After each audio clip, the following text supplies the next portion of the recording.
Well, good evening, DPFers. Welcome to On Tap, Season 2, Episode 11. We're calling this one 50,000 Facebook followers, and a huge thank you to everybody that follows the page for a long time or for only a couple of days. We appreciate you. Getting right into it, don't forget, you can see it at the bottom of the ticker right now for all your internet sound security, TV installation, and intercom access needs. Reach out to Pensive Technology at pensivetechnology.com today. Had Chris out here for a look around my place too, so stay tuned for some enhancements coming to DPF. What do we call it? Northeast, northwest. Just remember also, guys, when we're out and about and we're doing this podcast, we reach for Philly standard. Schwarby hits a homer. You guys go to the app for yards, and they have a finder on there. We're continuing to help them add locations, but every time Schwarby goes yard, you get free yards, Philly standard at those participating locations. Check out on that app or on their website as well, places at Citizens Bank Park where you can get Philly standard around the ballpark. It's really cool. My seats are in 201. They're in 208. It's a short walk. I can get a 19.2 ounce Philly standard with Schwarby on the can. Just remember, we've got a lot of merchandise on our page, so check out our Facebook page at the Shop Now button. We have things like hats. We've got these great tumblers that keep your drinks either cold or hot. If you're walking around town, you got your fanny pack, shirts, sweatshirts, all kinds of things out there. So check it out. And we're running actually since yesterday a promo from April 24th through May 10th. For every shirt that you purchase on our Facebook page, your name will be entered into a drawing for 2 free tickets to the Fuck the Mets game on 5/16. The seats will be in section 301 with the Fandemic crew. So every shirt, for instance, if you're going to the 5/18 game for our DPF group night or not, and you buy a Salute to Service shirt, not only will all the proceeds from that shirt go to Battle Brothers Foundation, you'll also get your name in for free tickets for the 5/16 game. Again, 2 free tickets. It's a Mets game, so you'll be able to yell at the Mets all you want that night. And just again, we're somewhere in the neighborhood of 450 or 460 tickets now for our Saturday, May 18th group night at Citizens Bank Park. We're in sections 301 to 306 and 310. If you go on to buy tickets and put in the code DPF 2024, you'll get our group rate. We really want to get those last 40 or 50 tickets sold so that Chris can get on the mound and throw the first pitch out. And again, Salute to Service is that night. So our Salute to Service shirts, 100% of the proceeds go to Battle Brothers Foundation to support former and current servicemen and women in need. So purchase them today on our Facebook page at the Shop Now button and hashtag DPF Cares. Well, with all that being said, Chris, welcome to the program. Thank you. Of course. I wanted to kick it over to you first. We named this Season 2, Episode 11, 50,000 Facebook followers. Thank you guys so much. So can you share your thoughts on the run-up to 50,000 followers on Facebook? Yeah, you know what? It's like 13 years, right? So this started off as like, Facebook, it was group, and then like the group thing, it was getting too big, and too big at the time was like, oh my God, there's like 1,000 people. How can I do this? And eventually, I think about 2 years ago, we hit 25K. So it like basically doubled in the last 2 years. What I love most about it, and I'm going to tell a story about, Dugan and I and, Mike and I and John and I. So, Dugan and I, we grew up close to each other. We'd never played on the same team. We played against each other. We ran in kind of like the same circles. We were tight. We're friends, but we were not like we are now. And, you know, Chris came on, and I don't remember what it was, you know, 5-6 years ago, something like that. And, you know, we're like close friends. We talk every day now. So DPF did that for me. You know, it gave me a best friend. And then, you know, Mike, we went to college together. We were close in college. You know, we were both pitchers, but like we weren't like hanging out all the time, right? But we always liked each other and admired each other, and like we're friendly with each other. And then DPF happens, you move back, and then you're part of this. And then, you know, John, I think it was like you just kind of like came on to this, and you know, I reached out to you and was like, hey, you know, like I think you might like doing this. And you know, you were always writing such nice notes, like, you know, the friendships you've gotten with us.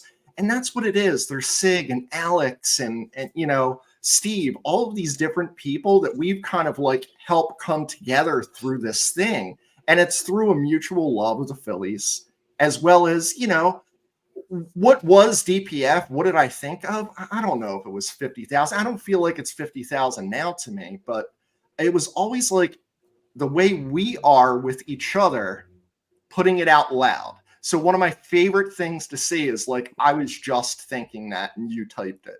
It happens all the time, but it's like, it's not a miracle that happens. Like people that say that like are passionate Phillies fans, and we're one of them. And it's just like, we're not homers. We're ones that are going to go out and say whatever the fuck we want, when we want to say it, about whoever we want to say.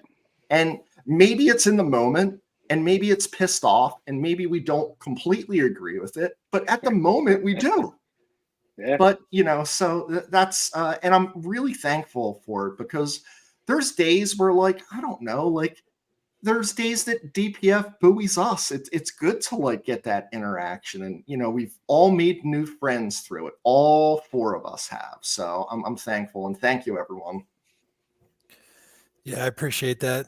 And, you know, just in my, you know, what is it? Probably 10 months or whatever that we've been doing this podcast. To your point, we've met so many people. Yeah. To like, I got to tell a quick story. Like I forgot to tell this story last time. So I'm in Albuquerque, New Mexico for like, I don't know if anyone's been in Albuquerque, New Mexico, but there's a tiny, I'll call it city, and then it's just like desert. And I'm there with my daughter, who is on the Penn State club gymnastics team for nationals. And 4 or 5 of her teammates take a lift on their day off up to the top of this mountain so that they could see the sights. And up there is, you know, a small kind of like gift shop. And there's a guy in the gift shop with a Braves jersey on. So one of Natalie's teammates starts busting his balls, as people from Philly will do, because he don't like the Braves. And they got into a little conversation, and the Braves guy goes, "Oh man, you would love this podcast I've got hooked on to since the beginning of this year." And the kid knows Natalie, my daughter, and he says, "You talking about Drunk Phils fans?" And he goes, stops in his tracks, like, "How did you know that?" And they got talking about it. "Oh, well, one of our teammates' dads is on there." No way. So in the middle of nowhere, Albuquerque, New Mexico, almost all the way across the country, there's a Braves fan who listens to DPF on tap. So just that's awesome. I mean, that's amazing story. So we got a message today from a Mets fan. So a Mets fan DM'd us, and he's DM'd before, and he's always like, this dude's saying such nice things. He's like, listen, like, you guys are great. I love your passion, you know, and I didn't like, sometimes it'll be me respond or it's Chris responds, but like, I knew what Chris was going to respond. It was like, hey, thanks a lot and fuck the Mets. You know what I mean? Like, we can't, like, it's still like, hey, we appreciate you, but we're fucking legally obligated to say fuck the Mets once you out yourself as such. And he's like, I get it. He's like, I'm a Mets fan. I'm already fucking myself. Yeah. Hey. Yeah. So Uh, I just finish it up with, hey, I appreciate everybody that supports us. Stop us if you see us. We love taking pictures. We'll always ask you if you want to post it. Apparently, even if we get permission, we'll take it down if you don't want it. So like all four of us are genuinely London calling. like we're really passionate about interacting with everybody that wants to interact with us. So that's I'll just leave it at that. Yep. So hey, thank you, Chris, for doing that. But I just wanted to kind of dive in here. We got some baseball to talk about, and I think I'll go to Dugan first. So Witt Merrifield has had a few starts in the past week and has had some success. What do you think is attributing to that success, and what does he need to do to continue to improve in his new role as, a spot starter role player versus everyday player? I think the big thing with Merrifield is even when he was struggling, he was still making contact. Like he's not a swing and miss guy. So you think just based on his track record, as long as he's continuing to make contact, he's going to start finding some holes, and the hits are going to start coming because the guy's a hitter. The guy's. I thought early in the season he looked a little off balance at times when he was swinging, maybe trying to do too much, maybe trying to impress a little bit, being in a new city. And actually playing for a team that is playing for something and not the Kansas City Royals, who most years are out of it by April 15th. So maybe he was pressing a little bit. The guy's too good to continue to struggle that way all season. So I expect it might be in a little bit of adjustment for him too, because he's used to playing every day. So not getting everyday reps might have contributed to some of the struggles too. But once he settles into that role, knowing, all right, I'm going to play maybe 2 games a week, I might pinch hit here or there, and he learns how to stay sharp in those in between times when he's not playing, I think we're going to see the best out of Merrifield. I think the best is yet to come. Yeah, I agree. I thought he was in the beginning of the year. Uh, it's a big transition. Ask Trey Turner from last year to move teams like that. Maybe even a little bit of, oh, did I make a mistake? And now he's settling in. So I agree with what you're saying there. Yesterday when we saw Witt hit it the other way, like to me, that's always something I look for, like a left-hander hitting it to left or right-hander hitting it to right where it's pitched or even like waiting on it. And as soon as I saw that, I was like, yo, Dugan's gonna love this one, man. Hitting the ball where it's pitched. Hit it We're supposed to, we're supposed to go. Yeah. Yep. Exactly. Yep. That's hitting. Stop trying to pull the ball. Hit it where it's pitched. Right. And put it in play rather than strike out. I don't know how many times we talked about that. Yes. Johnny, I got a question for you. So Topper's made some really questionable decisions as of late.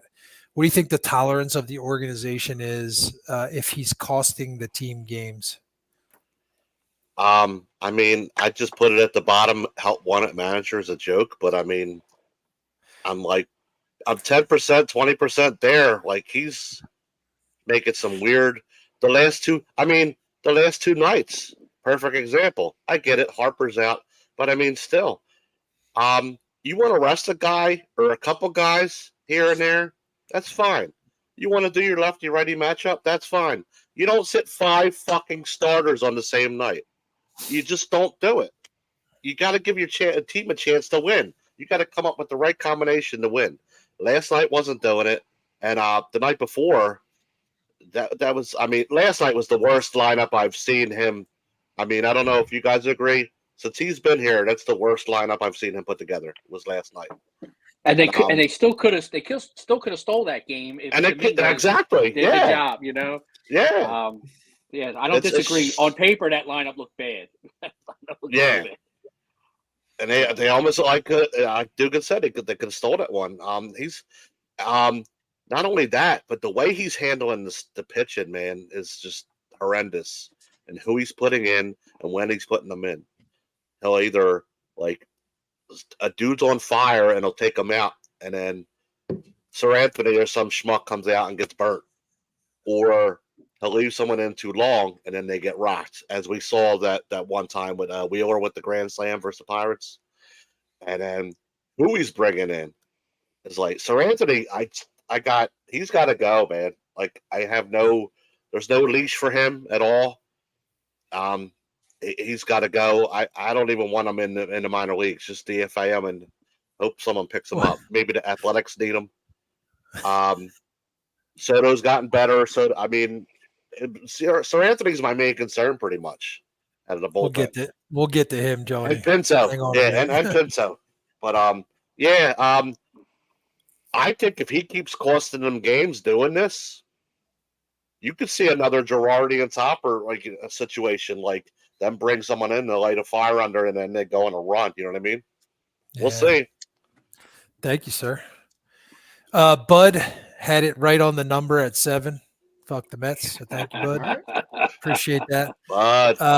I want to answer this one. So Andrew says he likes the shirt, but curious why I didn't rock the pink one. Well, so the pink one is a women's medium, and y'all don't need to see that. So that's why I didn't rock.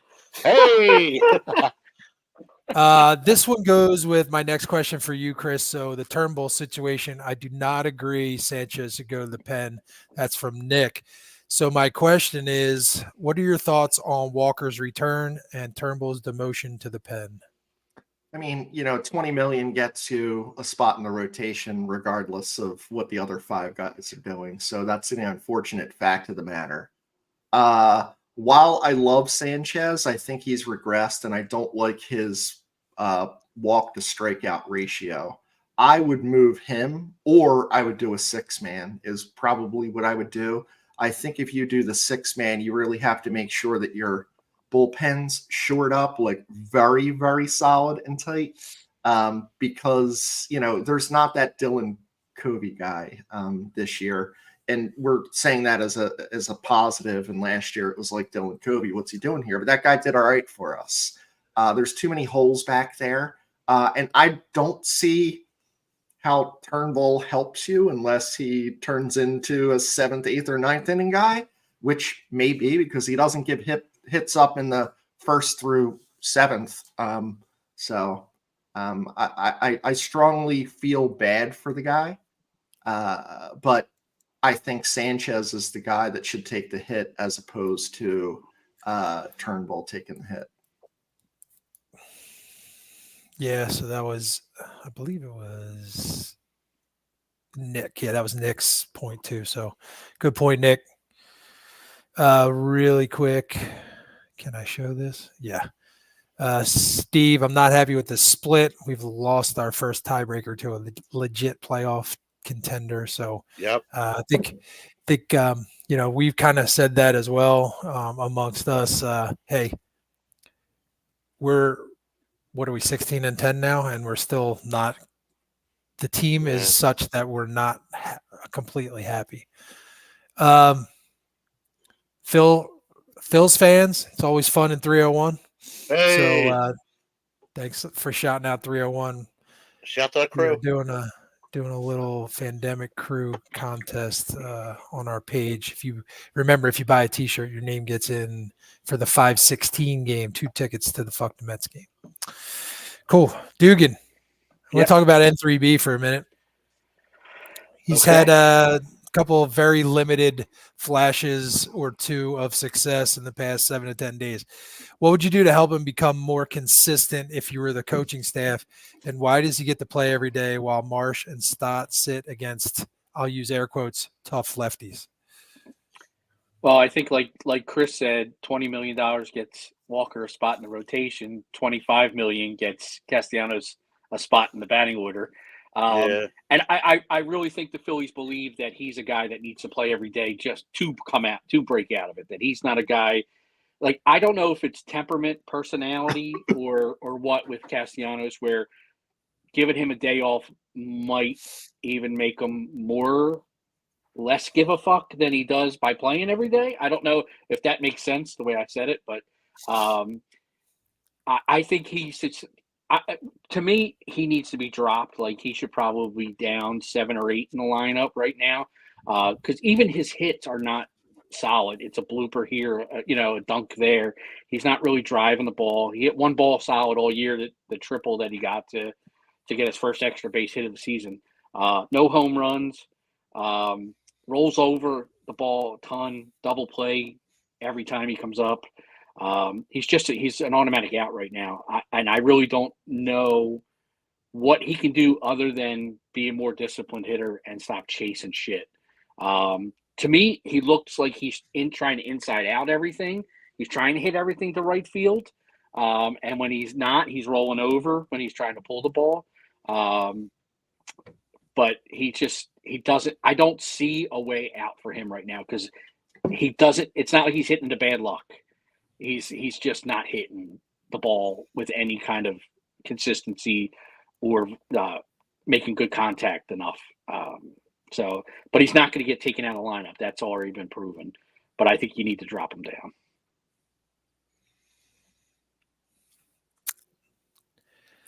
So I don't know what this means.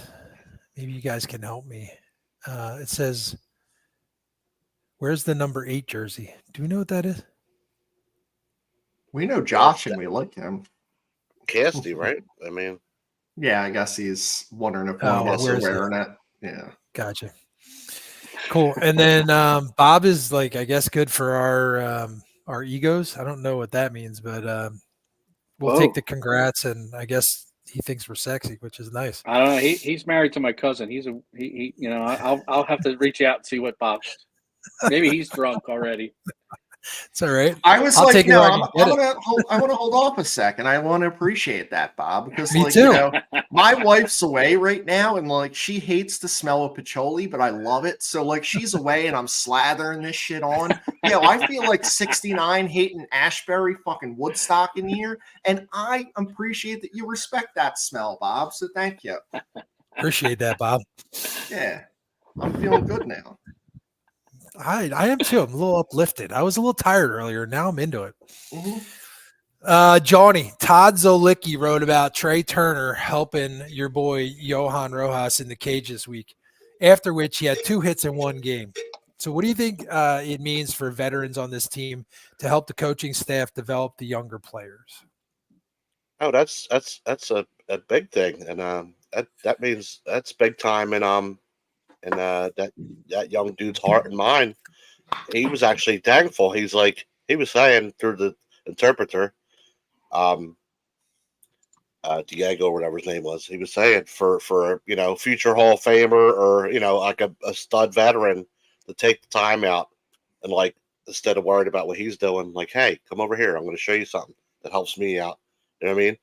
And working the cages with him, that's big stuff. I think all teams should have those veterans that do it. I would like to think the Phillies have more than just Trey. I would like, I would like to see. I'm sure Harper does it too, but a couple more veterans step up and do that for the young guys. Like if Stott, if Bohm were to struggle, which he's not, yeah, baby. Stott, Rojas, Marsh, the younger guys. I would like to see more veterans step up in that way, and I think we do have that. We do have that nice group, that nice tight knit group, and I think that's why Dave Dombrowski watches who he picks up in free agency and trades, because like that culture, he doesn't want anybody, no bad apples, you know what I mean, in the clubhouse. So that's huge for the kid, and I hope that helped him and remain more consistent. So I'm not DFAing him or sending him down right now, but he's safe for now. But well, you guys said if he hit 240, he could stay. I was a little bit. That's what I said. Give me at least 240. Get on base, steal some bases, and score some runs, and that's all I need from you. I don't need you to be, all out elite. Even today, I think he took an O for today, but he hit the ball hard today. He put some good. Yeah, he did some balls today. He's still got the 4th best on base percentage on the entire team. Like, I think he's had 7 steals too in the last week. So like he's a weapon. It's impressive. So yeah, he's safe for now. So speaking of someone that may not be safe, I think we started to allude to it a minute ago, but Chris, I wanted to see what you thought about like Sir Anthony. So he's run into a probably large confidence issue over the last about year and a half. So what in your opinion should the organization do to help him out of it, and when does the ceiling of his talent get outweighed by his on-field failures? So I'm unaware if he has any options left, but he obviously isn't. He's out of options. Yeah. Zero. So I'm done with him then. And if you do the DFA thing or waivers or whatever it is, like we're not a team again that's looking to like, hey, like we think he's going to be really good. It's been 2 years of just poor performance. We had some hope, and the hope is like gone to me. I think that he could be a change of scenery guy. I don't know if they're going to hold on to him and hopefully someone's going to take a chance at him. But like, why do that? Because if you're bringing, and here's the Thompson thing, if you're bringing Sir Anthony Dominguez into a game with a lead less than 8 runs, you're not doing a good job. My biggest problem with Thompson is that he doesn't have somebody ready behind these guys. So when he gets to the third hitter, you could tell so Anthony didn't have it. As soon as he gave up that double, he should have been out of the game. But he didn't Chris, have you could tell he didn't have it before that. You know what I mean? know, like but he when they said he was warming up. He had a phase 3. That was his third batter, the double, and that should have been it for him. That should have been it. Don't give him the chance to blow the goddamn game. Exactly. But it happens too much with Topper. That's my biggest problem. Like all that shit with the lefties, I get it. Like you had back-to-back lefties that were tough. I wouldn't have sat everybody both games. Maybe split them up. Maybe Lodolo's game may have been the one you sat everybody because he's really tough on lefties. But the bullpen shit with Topper is what drives me crazy. Just not having a guy ready when a guy doesn't have it, and you can see it immediely when he comes in the game and he doesn't have it. Do you remember another manager that did that, Chris? That left guys hang? Well, no, like didn't have like it was a little bit different. Oh yeah, Kapler. He Kapler, brought a fucking guy in when he wasn't even ready. He wasn't even ready. Hey, get him up. All right, yeah. He went out and he just brought him in, and I'm like, I feel like this situation is with Sir Anthony. We're past the point of no return on it, right? And we're getting no return on this guy. I feel like we just got to move on. If there's not options left, he's not a commodity. No one's like, there's dudes like this all over the fucking league. Like, okay, he throws 95 plus and is fucking terrible. Okay, yeah, that's pretty normal now, right? So would you consider a trade Sir Anthony Dominguez for Connor Brogdon? I would consider. I would consider that on. I would consider it as long as like we immediately DFA'd Connor Brogdon as well. But that sounds like a good trade. Yeah, Mike, it's a good trade. I got a better one, Mike. Go. I want Jojo Romero back. I want him cracking Red Bulls off his dome. Do you know what? Send Brogdon back and send him to Reading, and you know why, guys. I feel you. Wink, wink. Yeah.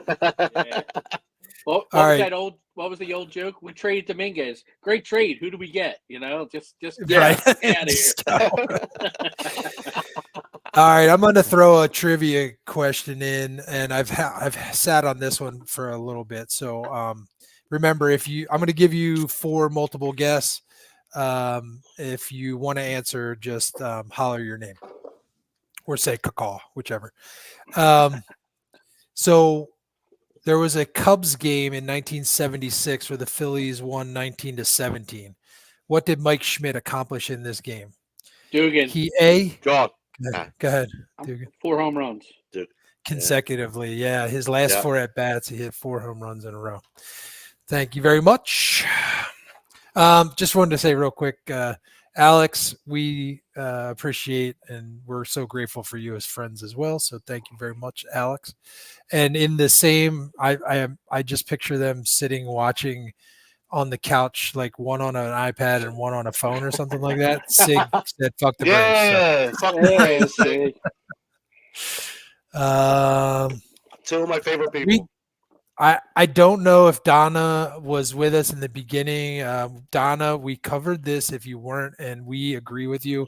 Yeah. And so we talked a little bit about how much of a leash Topper has. All right. Hey, so John, I got one for you. All right. Who do you think is your early season front runners for NL and AL MVP? And do you have any dark horses that you're watching? AL MVP. AL. Hmm. Not right now. I've really been concentrating on the Phillies more and the minor leagues. But what I would say is Shohei is having a hell of a year for the Dodgers. I would say for the National League, he's like not just a good year. He's having a kick ass year for just DHing. American League, not sure right now. My preseason, my all season prediction was what's his name, Rodriguez from Seattle, but now he just hit his first homer the other night, so he's having a slow start. So, but I'm ESPN has keeping. also predicted that the AL MVP is going to be Shohei Ohtani.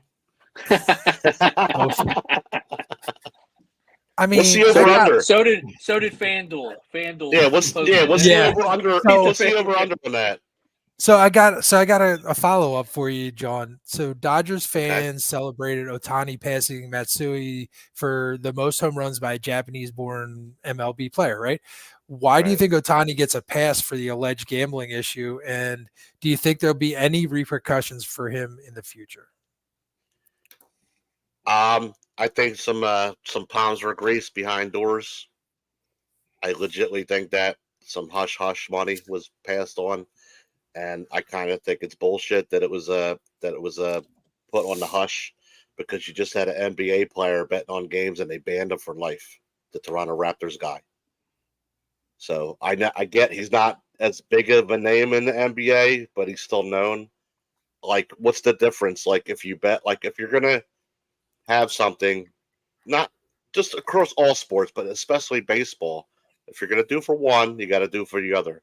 And Pete Rose, I hate him. He's a scumbag for other reasons than the gambling, which maybe on another episode we'll get into that, or some. Maybe we won't. I don't give a fuck. Probably I hate not. him. Yeah. Yeah, probably not. He's a jerk off. But he keeps yapping. He's kind of sort of right, but bad play, wrong place, wrong time all the time with Pete. And, you never know what he's going to say, but he keeps yapping about the Shohei and all, and he keeps signing things like, I never had an interpreter or whatever. But they did ban Pete. So if you're going to ban one, and I think it's bullshit that the feds didn't find anything. That's just, there's something going on. Somebody paid somebody off there. And I don't think you should get a pass for it. And it's a shame because he seems like a nice guy. But if you get involved in shitty stuff, if you get involved in shady stuff, you're shady. So, I really don't like him anymore. I did like the guy. Now I don't like him. It sours at least a bad taste in my mouth. And I hope he does face, at some point, I hope he does face repercussions. Maybe the new commission, because Manfred's gone in 4 or 5 years. He's not going to, get an extension. He said he's done. Maybe the next commissioner opens it up or something. Who knows? But I hope he does. I hope there is some repercussions. I think it's bullshit. Yeah, that's why I asked you. I feel the same way. So, Dugan, I want to talk a little bit about last night's performance by Turnbull. So, can you give us your opinion on the decision to take him out last night after 5 innings? He allowed 3 hits, 1 run, 3 walks. Struck out a career high 8 batters, and he threw a grand total of 89 pitches. I was actually okay with Turnbull coming out of the game at that point. He's a guy that's had Tommy John surgery. He's had other arm injuries in his career, which has kind of limited his innings over the past few years. So I think, that's kind of where he's been every one of his starts, kind of between that 80 and 90 pitch range. And I think the plan all along was to put him back into the bullpen. So I'm not surprised that he was taken out, and I was actually okay with it. because I thought he left the Phillies in a real good spot to win that game. He pitched well enough, and he left the Phillies in a good spot to win that game. I just think they're treating Turnbull with the kid gloves. I mean, he's a guy that, he's a 1-year guy, $2 million, but depending on how he throws, and he's throwing great, he could be a guy that the Phillies look to next year to re-sign, to bigger money, and maybe a bigger role. So I think they're playing it safe with him, knowing that eventually they were going to, he was originally signed to be that long guy, that extra starter. He wasn't meant to be in the rotation when the season started. Walker's injury opened the door and opened all of our eyes, I think, to how good he is. That this guy, he was a high draft pick. He's got a no-hitter in his back pocket. He's a really good pitcher, and I think he's rounding back into shape after all these arm injuries, and the Phillies are going to play it safe with him and make sure not to re-injure him. So I was okay with that. I had a little bit of a problem. Like Chris, I mostly agree, but my problem with it was like his 5th inning was a smooth inning. Strikeout, fly out, like 1, 2, 3. And mostly my problem with it was like, I knew who was warming up in the bullpen at the time. So I'm like, anyone but him.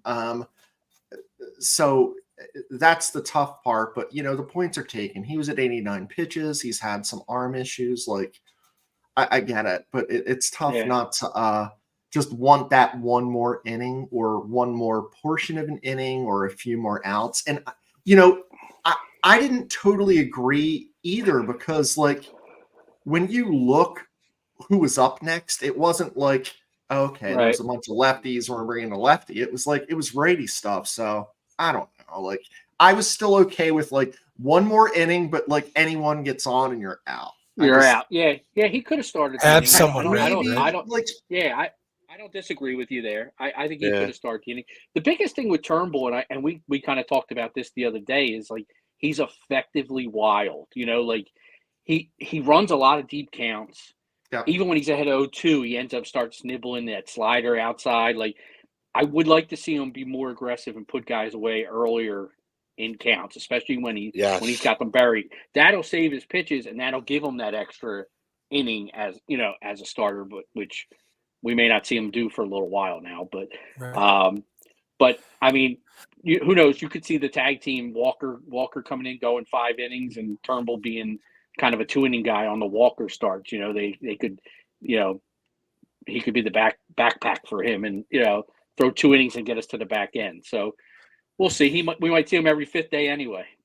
Walker's the opener. Yeah, exactly. Yeah. Like what if I mean, it's funny Dugan says that. What if it's like a Moyer and Pedro thing? You know what I mean? Yeah.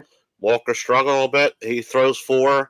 Maybe Turnbull comes in, throws 3, and then that helps save the bullpen a little bit, and then hopefully score some runs in that period. Like, didn't he have a high pitch count his last outing? Did he go up to like 90 something too, or no? Am I thinking of someone else? I think he's been in that like 85 to 90 range. I think in every one of his starts. So he's kind of in there. Yeah, that's where they start to think about getting them out. Has that ever been done or considered? I know we've done the opener, but like just stay with me here. Like Turnbull on his next turn pitches the first 4, and then Walker has the next 4 or 5 and closes it out, and then you switch it next time. I don't know. Like this might be Department of Rec or like Little League rules. Like you can only pitch 4 innings a game. But I'm like, I don't love that idea, but I love that like they're pitching every 5th day. Right. Yeah.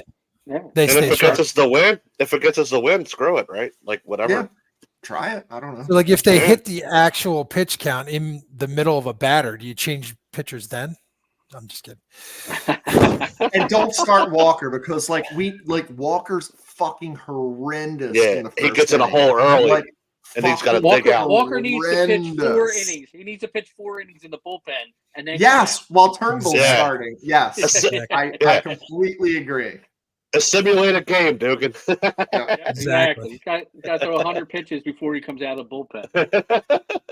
I kind of want to stay on pitching. So, Chris, I got one for you around Ranger, right? Yeah. So he has 25 scoreless innings pitched currently. Yep. With the third starter designation on the Phillies and all the other stars in the NL, what does Ranger have to do to be in the Cy Young conversation? Uh, there's absolutely no chance he's in the conversation at all. I think it's going to be a combination of like he has to be a 20 game winner. That's bottom line for him to be in the conversation. And if he can stay in the ones in ERA, otherwise he's not going to be in the conversation. You know, they're going to be all over Glass now, and Wheeler, who should be, to me right now, Wheeler is the best pitcher in the game of baseball. You know, there's no one even fucking remotely close to this dude. But I think he just has to blow everyone away in almost every category to even get considered. He's not one, a third starter getting a Cy Young never happened. Never will happen. He deserves it. Like, to me, I don't know. Like right now, is Wheeler, is his just numbers wise? But again, Wheeler's what, 2-3 now, I think, guys. Is that correct? He got the win today, but he was 1-2, or 2-3. Yeah. 2-3, yeah. It's a great call. I think that what Ranger has had Cy Young months, right? And they've never been early because he's another guy that just always starts slow. And now he's starting in the way he is. And, health will come into it. But I don't think there's any way that unless it's 20 games. And in today's game, winning 20, like, it's almost impossible. Yeah, I think the biggest thing with Ranger this year is that he actually had a spring training. If you remember, most years he has those visa problems. Yeah. He gets visa problems. Then last year he went to the World Baseball Classic and he got hurt, and he was a little delayed getting into the season. This year he had a full spring training and he's hit the ground running. I mean, he's been pitching unbelievable from day one. So I think that's a big thing. He got the work in spring training to get him ready for the season, where past seasons it hasn't been till May, June, July where he looked like Ranger, and this year it just happened to be in April. So it's nice. I mean, I think he's been unbelievable so far this year, and hopefully he can keep it up. All the starters have been. Right. They've been unbelievable. So. Yep. Yeah, and with Ranger, what I've noticed too, the main thing, Ranger's been my favorite pitcher since he's gotten here. But my thing with him, he's gotten gassed early, like early in games certain times, or like a lot of pitches during the games, or gassed earlier in the season that he should be. But so far his stamina has like improved. Like his stamina and his pitches are getting, I think he still needs that like one sinister knockout pitch sometimes where he's not getting it certain innings. But I mean, I think he's putting all those together, like, staying in games a little longer, lessening his pitch count, not getting gassed too early. He's less of he looks like less of a nibbler this year than he did in previous years. When he gets ahead, he looks like he's got that killer, I'm going to get you out instinct, instead of nibble. And like we were talking about Turnbull, every batter ended up 3-2. That used to be Ranger, and by the fifth inning, he's at 90 pitches. So by attacking more now when he's ahead, it cuts down his pitches and gives him the opportunity to extend his outings. Yep. Yeah, I agree with all that. I want to stick with pitchers for a quick second, but I also, right after this, I want to go to Mike's comment around a little bit of hitting. So there seems to be a large number of pitchers on the IL this year, Dugan, for serious injuries. Blake Snell being the most recent. Can you talk about your opinion on the cause of these injuries and what steps might be taken to mitigate them moving forward? I think the biggest problem in today's game with pitchers is the focus on velocity. They want these guys to throw as hard as they can for as long as they can. And I think there's less pitchers in the game of baseball today, and more guys are just throwers. And these guys, I mean, think about when we were growing up. Guys that threw 95 plus were the rarity. Like you didn't see like Nolan Ryan threw 95 Randy plus. Johnson. Everybody went, "Oh my God, Randy Johnson!" It was one guy out of 30 starters that threw 95. Now every guy throws 95 plus, and they do it all game. if they were still in there in the 6th inning and they're still hitting 95. So I think that the focus on velocity is really the biggest problem with these guys with the arm injuries. Like they're not pitchers anymore. They're throwers. They're trying to blow the ball by everybody instead of like a Greg Maddux type that, hey, I'll throw 89, but I'm going to paint the corner and I'm going to get you out. You know, now it's like I'm just going to throw as hard as I can for as long as I can and throw it right down the middle and hope you swing and miss. And I think that's the biggest problem with these guys. These injuries are cropping up because they're throwing too hard. The arm just can't handle that velocity for 85, 90 pitches. Chris, do you think the Philly staff are pitchers or more throwers in that sense then? Because I'm kind of like leaning one way. I think the Phillies are more pitchers. Now, Yeah. I think when you get into the bullpen, like a Dominguez is a thrower. Soto's a thrower. Wheeler, Nola, Ranger, Sanchez, they're pitchers. They work the ball in and out, up and down, change speeds. They're not throwing 95 every pitch. Where I think when you get into the back end of the bullpen, some of these guys are. But even like a guy like Strider, to me he's a thrower. He's a thrower. He's a guy 95 plus, and he's max effort every pitch. Yeah. You know, where Wheeler, Nola, they'll take something off to get movement on a pitch. Ranger's a soft throwing lefty. Sanchez a soft throwing lefty. I think they're gonna keep those guys healthier. That's why I don't think Nola's ever had any arm injuries. Because he's not a thrower. He's a pitcher. You know, he works. He moves in and out. Wheeler the same way. Wheeler throws hard.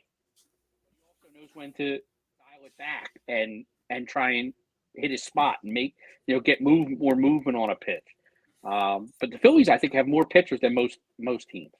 Yeah, I was thinking of what would be our 5-starter of pitchers over throwers. And I'm thinking John Tudor, Bob Tewksbury, Greg Maddux. Yeah. Those are they could win. Jamie Moyer. Moyer. Yeah. They won a lot of games, those guys. A lot of games. Even a Tommy longevity. Yeah. Yep. I mean, he's another good one. Yeah, just good pitchers. They don't need to blow the ball by guys to get them out. And I think today's game, it's all about what the radar gun is saying. Same thing with hitting. What's the exit velocity? What's your launch angle? I don't give a fuck. If you can hit 300 and it's 300 ground balls in a season and you get singles on, 300 is 300. I don't care how you got there. I mean, Dugan and Mike, we were pitchers, and this is going back to the Crash Davis thing. I don't want to strike people out. I trust my infield and outfield. I want to get a pop-up or a ground ball. And I'd rather throw 3 pitches and get 3 outs than 9 pitches and get 3 outs, right? Yeah. But that's not weak contact. Yeah. You're not going to strike the bills. You're not going to strike everybody out. So when it happens to be put in play, your fielders aren't in the game. They're more likely to make an error when you're getting them a lot. 100%. Listen to the guys that are interviewed. They're like, hey, we love when Rangers on the field because we know we're going to get a ton of work and we're into the game. I think it was even Bohm that said it the other night. But I saw this and it reminded me of something. So go Birds tonight. John Skibop, the draft is this evening. But also, Dugan, just really quick, wondering, Sixers are on right now. Do you even care? No. And I would. The only thing I would say is get rid of Embiid. The dude's not a winner. I would get rid of Embiid. I'm so sorry. I'm so sorry. I dive out the balls and shoot 8 threes a game. I should be in the post, but I'm going to get Chick-fil-A now. he said they're going to win the series, so I believe him. He said they should be up 2-0 too. He did say that. So Mike said, I promised Mike I'd get to this. So why not hit Marsh for Pache and Stott for Sosa, both against righties 2 nights ago? I mean, who wants to take a stab? Because he's fucking asleep. Because he's fucking asleep. That's the only fucking reason. We're all fucking telling this. Our entire comments are filled with it. Because we said it. I was like, wake Rob the fuck up. What the fuck are we doing here? If you're going to do lefty righty, here's the fucking spot, dude. Like, what the fuck is he thinking in that moment? Like, that's a supreme fuck up. Like, to me, that moment was just as much as like his fuck ups in the playoffs. Thompson's like, it's the same fucking thing he's doing. How do you not do that? What's the purpose of not putting a guy in who's like good defensively and he's a left-hander and you know the right-hander's got to be in? He's almost within it's the almost three like batters. when he gives a guy a day off, he's bent on giving them the entire day off. Like he doesn't want to put them in for any reason. And you have like two potential all-stars in Marsh and Stott on your bench against a righty, and the Reds bullpen was righty heavy, especially when you got to the 8th and 9th inning guys. Like they could have came back up again, later in the game. Like, yeah, no, he was asleep at the wheel. Like I called him Trapper Keeper Topper today. He couldn't find what folder he had the pinch hitters in. Yeah, The spreadsheet fell out. Yeah. Point blank, Topper sucks more than an ugly hitchhiker, dude. Like it's just, I'll leave it at that. All right, we're going to you, Johnny. All right. Aiden Miller is having a really good start to his first full professional season. He's hitting 318, 14 for 44, 4 doubles, 2 homers, 9 RBIs, and a 912 OPS in his first 10 games, about 50 at-bats. What do you think his trajectory is this season for the number 3 Phillies prospect and number 55 prospect in all of MLB? I see a lot of people out there getting all crazy excited, like, oh my god. What I realistically see is he will be in Jersey Shore by the season's end. The way he's just killing it. All around he's killing it. I've been paying attention to his stats. I've been catching a couple games. Whether that's before, I think it'll be, how like right before the end they'll promote a guy and there's like 2 games left. It'll be well before that, but it won't be crazy before that. I'd say August, maybe August. I could see him up in Jersey Shore, and then like spend the rest of the season there, and then probably like another half of the season there next year. Like I see him up here in at least 3 years max, 2 at the soonest. Okay. And I see a lot, and I see my problem with people, people get all crazy on the internet and all, the interwebs people, they must be right. They get all crazy like, oh yeah, Bohm's days are done, Aiden Miller's coming, blah blah blah.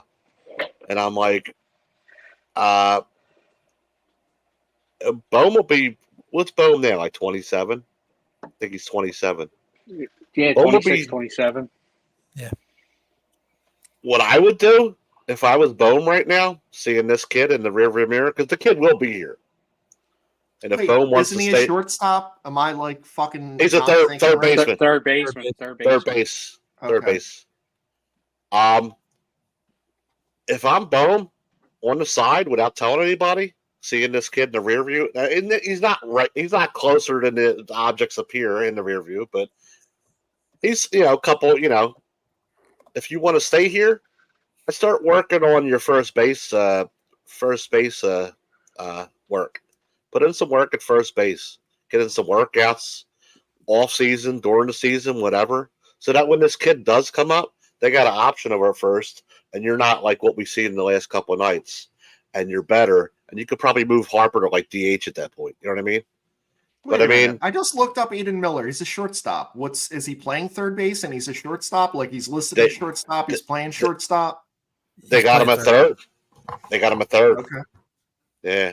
Yeah, I think he was drafted as a third baseman. Huh. Yeah. But yeah, that's what I mean. Okay. That's what I see. I see him like at Jersey Shore, maybe August or whatever. Just realistically, you don't want to pull him up now. But I mean, at the latest, the end of the season promotions. But he's kicking ass. Cool, man. Thank you. We're going to go for a trivia, and I got 2 good ones, but I'm going to go with this one. There are 8 pitchers to strike out 19 batters in a game. Ooh. How many can you guys name in 2 minutes? Fire away. Beckett. What did you say? Beckett? Did Beckett have 19? Josh I'm Beckett? sorry. Oh, Beckett. Josh Beckett? No. Kerry Wood. Kerry Wood is one, yes. Clemens. Mark Pryor? Hold on, who? Probably Chris. Clemens and Pryor. Clemens, yes. Pryor, no. Pedro ever do it? No. Maddox. That is a no. 19 strikeouts. Wow. Is this for Randy, a pitcher? Randy or for, Johnson? Randy Johnson? Randy That's Johnson what I- is a yes. I was about to say Randy. Schilling Nick never did it, right? Castellanos? Schilling, no. Who'd you say, Chris? Nick Who said Nick? Castellanos? No. Oh, it's pitching, No. not Pitching. Okay, all right. So I think that Scherzer did it. Scherzer is right. I'm only going to Or name what? Mets here, guys. Doc Gooden. Seaver? Tom Seaver? Seaver is yes. Doc Doc? Gooden is a no. David Nope. Cohn. David Cohn is a yes. Yeah. Oil Can Boyd. Negative. I love Oil Can Boyd. Bobo hated. You're down to 2. Tom Seaver. He already said, but yes. Oh, okay. I didn't hear that one. Steve Carlton. Steve Carlton is right. You're down to 1. Bob One Gibson. left? You get goosebumps, man. This is awesome. One. Bob Jesus. Gibson. Not Bob Gibson. Nah. How about King Felix? Felix Hernandez. Yeah, he might have. Oh. I remember Ben Sheets had a big game. Was Ben Sheets? Is it 19? It's 19, but Ben Sheets did not do 19. All right. You guys are going to kick Ooh. yourself in the ass. It's a 5, Philly, isn't it? Wait, 3. hold on a second. There's a Philly Nolan on Ryan. Nolan Ryan. There Oh, they I thought are. you said- Another I Met. thought you said it. I thought you I said thought I Ryan. did too. So I didn't maybe you say didn't. it. I didn't hear you. No, But it's David all right. Cohn, Yeah, Kerry I Wood, thought it was set. David Cohn, Kerry Wood, Max Scherzer, Nolan Ryan, Randy Johnson, Roger Clemens, Steve Carlton, Tom Seaver. 8 pitchers with 19 batters all time, with 19 strikeouts all time. That's when I found that. I thought that was crazy. Wow. That was a good one. I like that. Thank you. I thought Lodolo was going to have 19 the other night against that line. Yeah. He Got a kills couple more, us. guys. Got a couple more. So I just want to click on Steve because I love this guy. He's excited to try the Pandemic Brew. It's beer pretty at the good, ballpark. Steve. A good brew. 204. Section 204. John Ski Bob wants to know if Dugan has a son named Ryan because he went to high school with a guy named Ryan Dugan. So I'm I have pretty a sure he cousin. pictured like 60. I have That's a my, cousin. I have a That's cousin. my named nephew, Ryan. Colin. That's I'm my gonna nephew, answer- Jaworski. I'm going to answer this for Chris. He refuses to answer this question on the grounds that it may incriminate him. There you I go. do have a cousin named Ryan. Cool.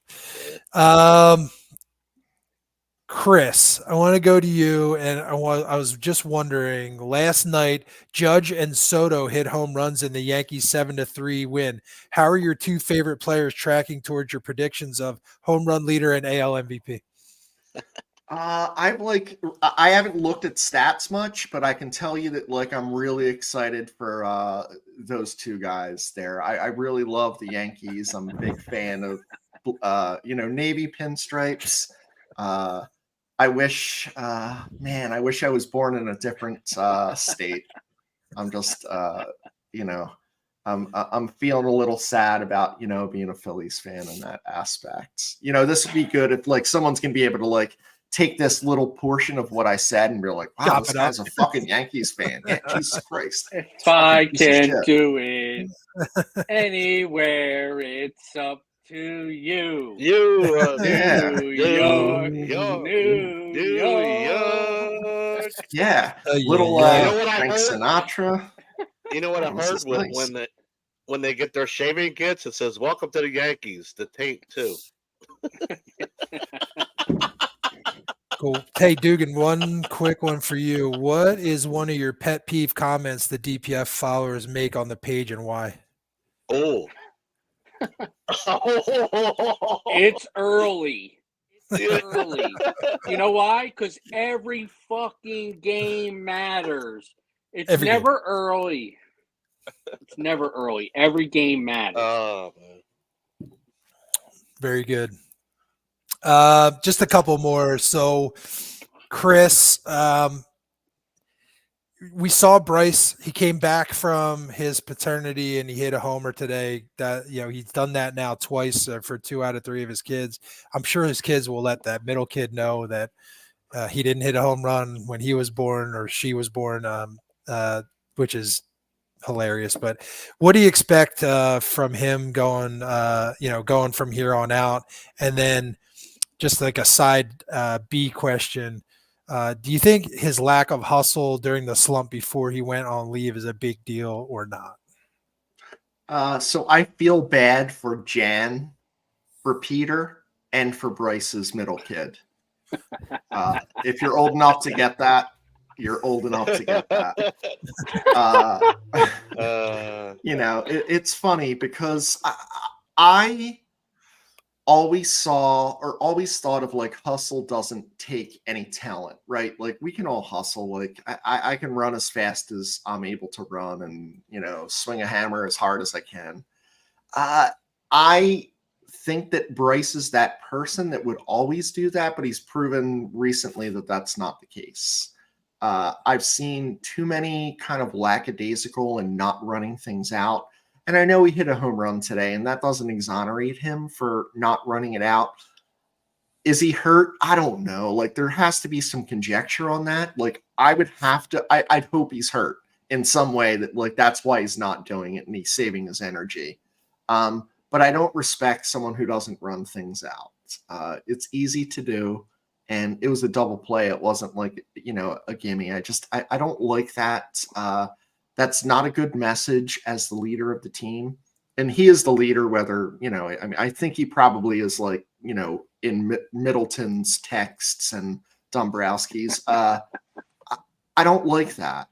It's a bad message. What was part 2, Mike? Because I'm like kind of pissed off about him not hustling today. You did part 2 first. So part 1 was, what do you expect from him moving forward? I expect a 300 hitter. I expect 30 home runs. I expect 100 runs and 100 RBIs. Bottom line. And I'm with you on the hustle, Chris. What are you going to bat 4 times a game? You're going to bat 4 times a game. Run hard. Now, I get it. You hit a one hopper to the second baseman and you don't run. But what really drives me crazy with Harper is the double play balls. Like ones that he can beat out, Like even that one today was a big high chopper to the first baseman, right-handed first baseman who had turned his whole body towards second base. Like, come on. With the pitcher covering, it had every element of him beating that play at first base. I know it's the first inning. Just run down the line as hard as he wasn't even halfway down the fucking line. He wasn't even halfway down the line. Like that's disgraceful. It's disgraceful. Maybe we should feel bad for him, right? He has 162 games. He has to sit in like first class all the time. He doesn't have to carry his bags. Like it's probably really tough to do that, right? Like it's really tough. Utley was a guy that ran. He hit a one hop to the pitcher and he ran hard. After he was out for 3 seconds, he still ran through the bag. Every time.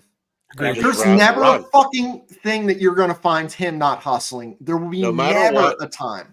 Yeah, no matter what, you run it out. And like I said last episode, remember, no one thought Charlie would have the balls. Charlie benched J-Roll for that, and then J-Roll figured it out, and they started running it out. You know who used to piss me off before Harper? Segura not running it out. I hated Segura for not running out fucking balls. That ended up being why McCutchen got hurt. He got McCutchen hurt. Yeah. Because the second baseman dropped the ball on purpose because Segura wasn't running. Yep. And then McCutcheon did the little jerky and he blew his knee out, and that was all because the Gore didn't run. And the second baseman knew it and said, "Oh, I could turn a double play right now." Right. I have a question for all you guys. Can I do that, Mike? Yeah, absolutely. Why Mike do you asked the listen? questions. Yeah, no, I did that with you. It doesn't matter what you. Why do you guys listen to the radio? Why don't you guys listen to the radio guys, even if it's a little bit off? Like everyone's complaining about the TV guys. Why don't you do that? And why do you think other people don't? Is the difference between the game and actual so big, or why don't you do it? I'll answer first. Most of the time, if I'm sitting to watch a game, I don't even think to put Fransky on. I just leave the TV on. It's like pure laziness, I think. But a lot of times I'm either driving or like today I was, doing work and I had Fransky and Stocker in the background.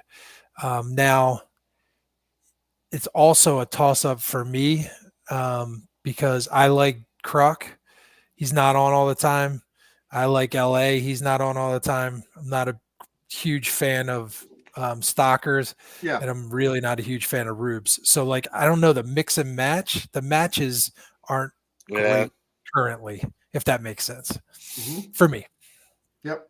Yeah, that makes sense. And like that's like the same with me too. Like if I know Kruk's going to be on, I'll deal with T-Mac just to hear Kruk, and then vice versa. Like if I know LA's on with Fransky, it's like, oh, cool, no Stocker.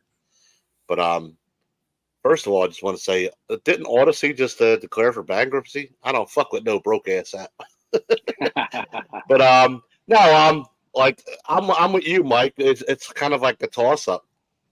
Like I'm mute to I know there's a little bit of delay, but sometimes I don't give a shit. I just want real, honest baseball commentary. If Fransky and LA I know Fransky and LA are going to be on, and it's going to be like T-Mac and Ruben or T-Mac and Ben, it's automatic radio and mute to TV. You know what I mean? Because you're not, and we, like Chris said a couple shows ago, we don't know how much longer we're going to have LA, man. So just treasure that shit. And anytime he's on, try to catch him. Because Kruk will be here, man. Kruk's going to be around for a while. Like, but LA, this could be his last year. Next year could be his last year. Who knows? So anytime you get a chance to catch Fransky in LA, that's like the closest to Harry and Whitey that you're going to get, pretty much. My biggest problem is I don't have a real radio, so mine is all through streaming, and I think the delay on streaming is so far apart that it affects my watching the game. Just because I have to stream it. Like I guess first world problems. I don't have a radio that I plug in with. Yeah, dial it. Well, right now I know 94. what to get you guys for your birthdays. There you go. I didn't even think about that too. That's true. That's the same thing for me. Yeah. You're using I got what, guys? Yeah. I got they would. I wish they would. I'm sorry, real quick. Okay. I wish they would like. You know how they replicate like old school record players. And it's like that record player at the top. Then it's like the tape, the CD, the aux, and all that shit. I wish they would replicate, like, bring back just for the older people. Older people, little transistor joints. You know what I mean? That'd be cool. Little transistor. Yeah. So the thing that I would say, like, I asked the question, but I'm going to answer my own question, which I think is okay. Like, absolutely. I'm not sure if it's okay, but I don't like, and it's tough because I know it has to happen. We have a podcast where we have sponsors. There's people that do it, but the fucking broadcast on TV, it's like fucking Taryn Hatcher being like, hey, Aramark, hey, Aramark. Hey, Aramark. And then all of a sudden it's like Kruk and T-Mac are like, oh my God, wow. Greens and Grains are up here. Huh? Who knew? Like, if you listen to the radio, it's fucking baseball 95% of the time.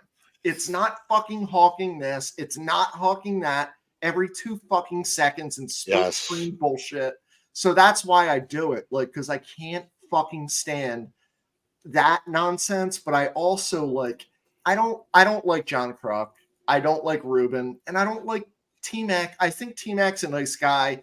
He's one of the dudes that like I met in person. I was like, man, I felt fucking terrible. So I haven't called him meat tits forever because of that. Until just now. I will. But He's lost it's some more weight like, too. He's lost. Some weight. yeah.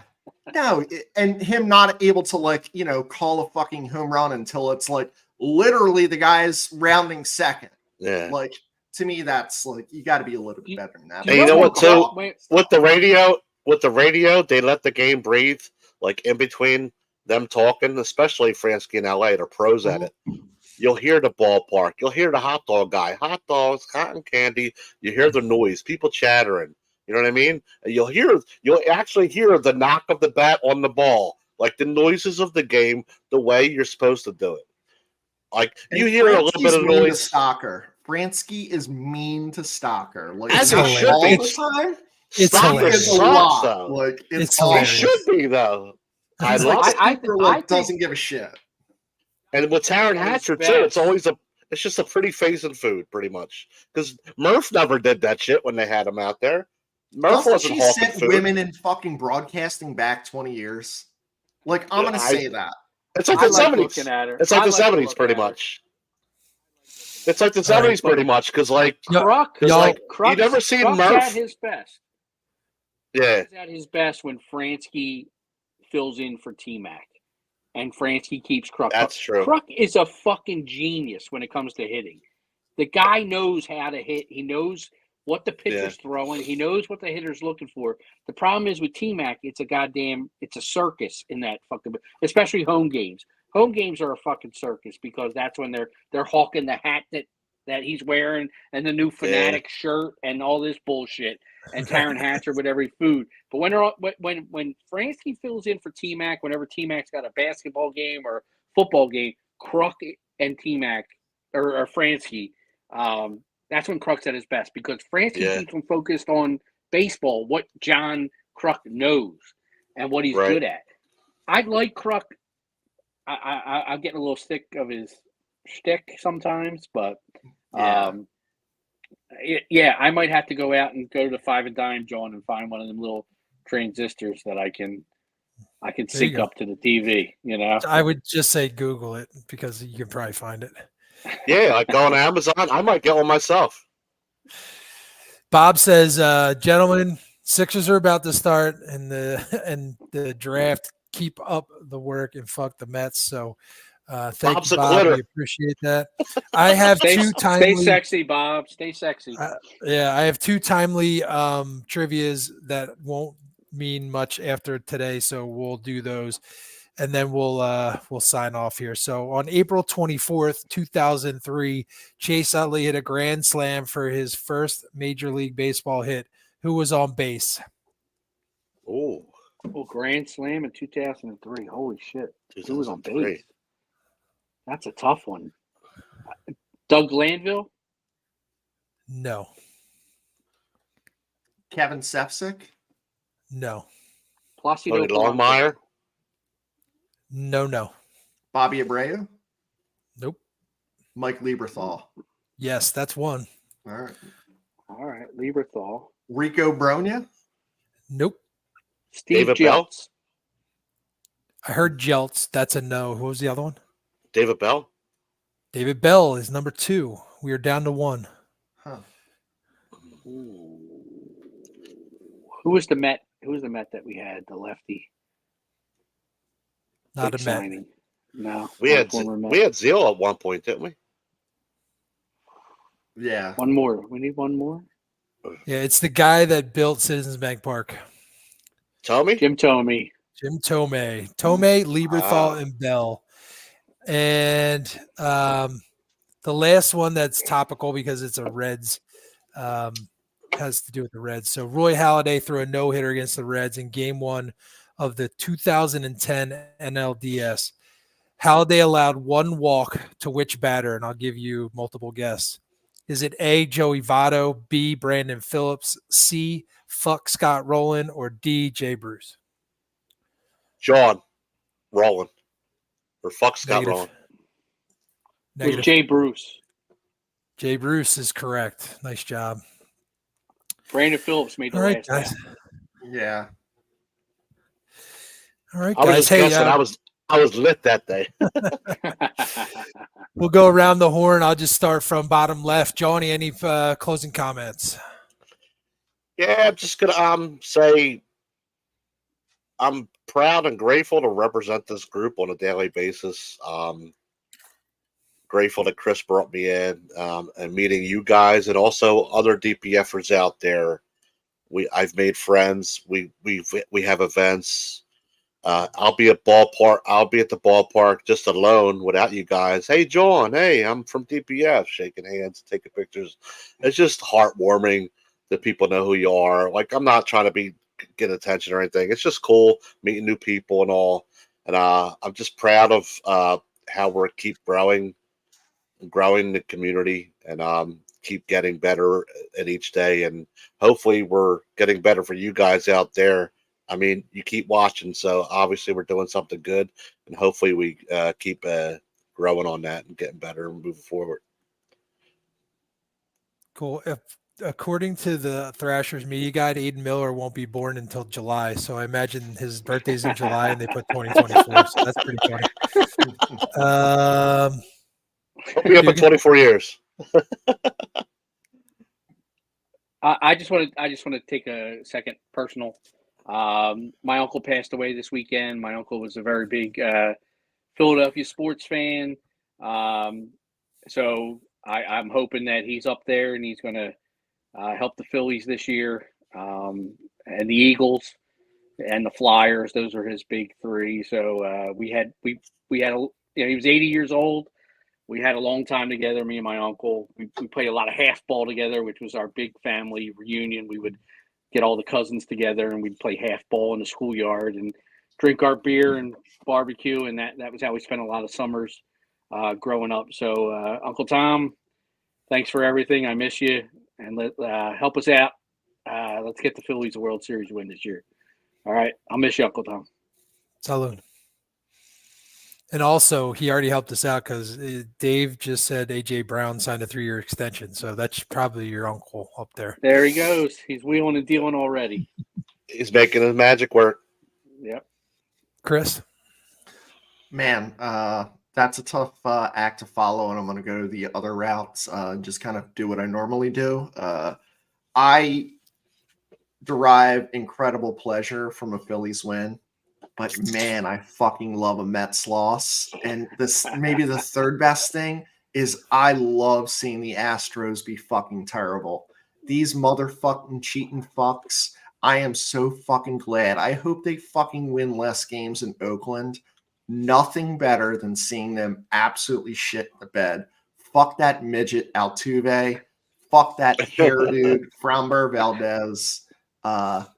I'm thankful that I was at a World Series no-hitter, but fuck, man, that sucked. That was like one of the fucking darkest nights. You remember that, Chris? Jesus, we were living there. I was ready to fucking, what bridge is closest? And it was the Whitman, but he's like, you know what, we can still do this. And I'm like, I don't know. Fuck this. But yeah, so it's really great to see. Fuck the Astros, and as always, fuck the Mets. Very good, guys.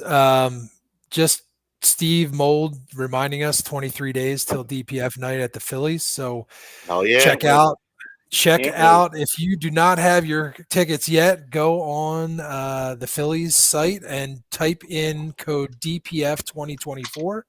When you order tickets, you'll get the group rate. We need about 50 or so people to get Chris on the mound. Let's get that first pitch as a DPF first pitch. It'll be awesome. Got all my stickers and magnets ready to give out to everybody that shows up. Nice. We're all ready. I got them all. Oh, sweet. Everybody that shows up that night. Speaking of merch, make sure you go on our page and click the Shop Now button. Between yesterday and the 10th of May, for every shirt purchased, your name will be put into a drawing for 2 free tickets to the Mets game on 5/16, Section 301 with the Fandemic crew, where you can drink Fandemic beer, as a matter of fact. And also remember, Salute to Service t-shirts. All the proceeds for the Salute to service shirts go to Battle Brothers Foundation. And as always, when we're out and about, we're drinking Yards Philly Standard beer, guys. So double check it. It's really easy drinking tailgate beer. There might have been 3 dudes that drank 71 of them this past weekend up the cabin. And finally, don't forget, for all your internet sound security, TV installation, and intercom access needs, reach out to Pensive Technology at pensivetechnology.com today. I just want to say thank you, everyone that follows the page. Facebook up to 50,000 followers this past week. We're, I think, approaching 51,000 at this point. Thanks so much. We appreciate your support. Fuck the Mets, fuck Joe Carter, and fuck Nell Carter. Have a great night, guys. Thank you. Give her a break.